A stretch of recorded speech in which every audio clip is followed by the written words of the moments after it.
Well, it's clear the Russians, they jubilate now because for the first time since, let's say, more than 20 years, the Americans consider the Russians as an equal partner. And Trump wants to get rid of the problem of Ukraine in order to concentrate, let's call it, on other subjects, especially on China and Southeast Asia.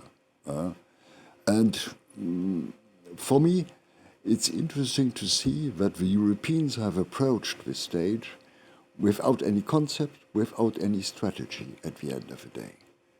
Looking at this subject, looking at the behavior of Donald Trump in the past, and now looking, let's say, for a business-made deal about any subject in front of him, well, on economic policy, let's not discuss, because it will perhaps be our subject in 1 year or in 1 year and a half. But please now, when you look at the Ukrainian case, it's fair enough that now he is considering that the Europeans have to play a certain role within this game, and that Ukraine has to be listened to some extent too. It's a new fact from his side. But what he wants to make is a deal directly with the Russians. And my expectation had been that the Europeans understand this, let's say, way of dealing from Trump, telling him, okay, go on, please, take into consideration, and please remain in permanent consultation with us and with the Ukrainians themselves. Do it, but your overall goal should be to re-establish the territorial integrity of Ukraine, without perhaps the Crimea, which has always been, let's say, a special case for anyone, even for the Russians. So Europeans are coming up with this idea, it seems, led by the French as peacekeepers. Let me know two things on that. Whether you think, A, it's a good idea, European troops on the ground in the case of peace, to get US support, and B, whether you think Germany would get involved. I think for me, it's normal. On the one side, that the Europeans want to contribute to any, let's say, ceasefire and to any peace settlement. And even that they are reflecting about bringing in troops on whatever conditions to be seen. But on the other hand, in my eyes, I would not have done it publicly. And second, I think it's premature to some extent. Because the Europeans, in any case, on what size you think, under what auspices you take this, the Europeans need a real coverage by the US. Otherwise, I don't see it possible for the moment.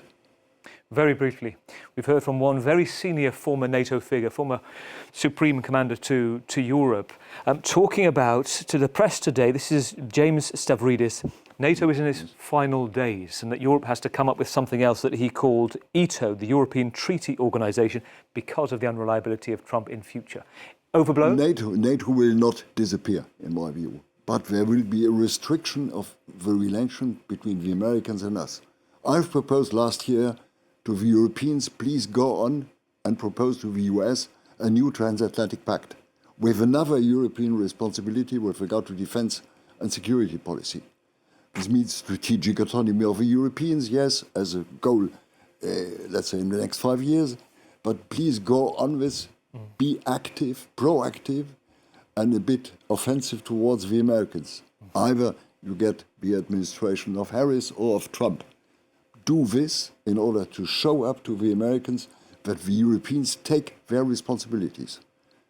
Up till now, nothing about this. And there is, for me, the real need. The Americans will remain in NATO, perhaps in a restrictive way, yes.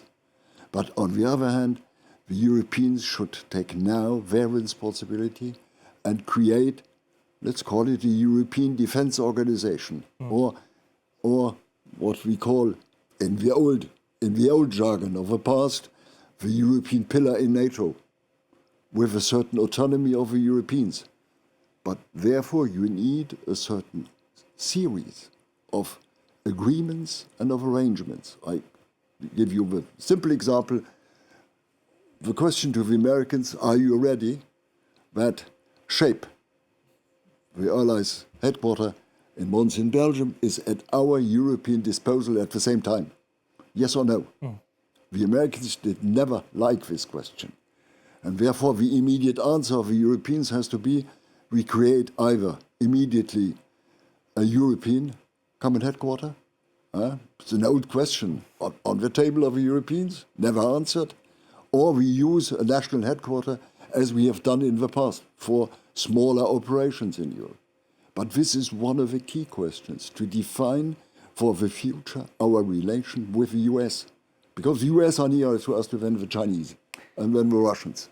Therefore, we need, let's say, to write down the new relation with the US, which has a part in the economy, taxes, reciprocity, extraterritoriality, investments, etc., but which has a real part in security policy. And this is new.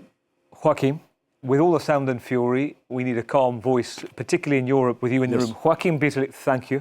I appreciate your time. It's a pleasure to speak to you this evening. Joachim Bitterlich, former NATO diplomat and advisor to Helmut Kohl. Thank you. Philip Turle as well, our international affairs